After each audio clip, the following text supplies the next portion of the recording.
Watu wengi huniuliza, Zedi, mtu anaweza kunitrack kwa namba yangu ya simu?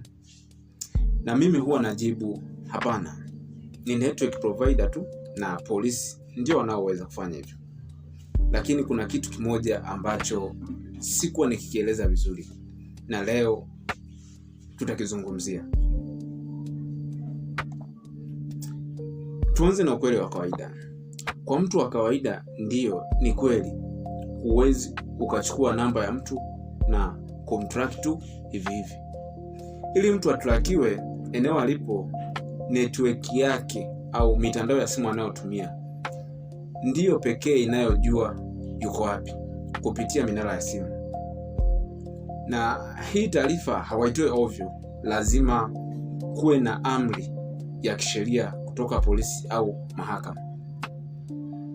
Kwa hiyo hofu yako ya kila siku, mtu wa mtaani hawezi kukutrack, hilo ni kweli. Lakini kuna namna.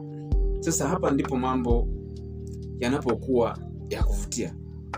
Kuna mfumo unaitwa SS7, Signaling System 7.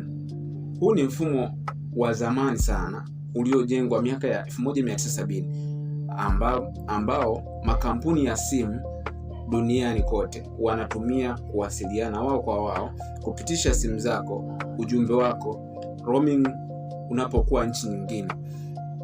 Tatizo ni nini? Wakati mfumo unaundwa, walizani ni makampuni ya simu tu yenye uaminifu ndiyo yatakayopata mfumo huo. Kwa hiyo hawakuweka usalama mkubwa.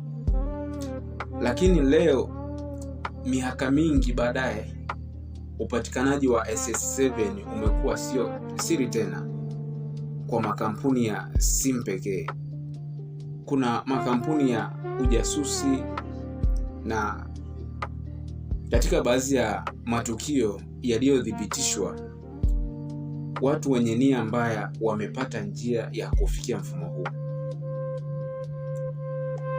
Na mtu akipata access ya SS7 anaweza kupata eneo la simu yako, hata kuiba ujumbe wa SMS, ikiwemo zile kodi za OTP unazopokea kama second password.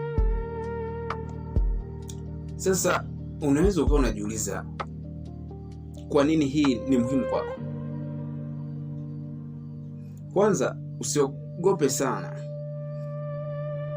Hiki sio kitu ambacho mtu wa mtaani anaweza kukufanyia kesho asubuhi. Inahitaji upatikanaji maalum wa mfumo huo. Sio kila mtu anao. Lakini ninachomaanisha kwako ni hiki: usalama wa two factor authentication kupitia SMS pekee sio salama kwa 100%.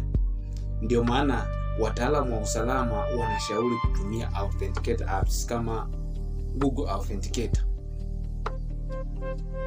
badala ya SMS pekee kwa mambo muhimu kama akaunti za benki, email na mitandao ya kijamii. Kwa hiyo jibu fupi, je, mtu wa kawaida anaweza kukutrack kwa namba yako? Hapana.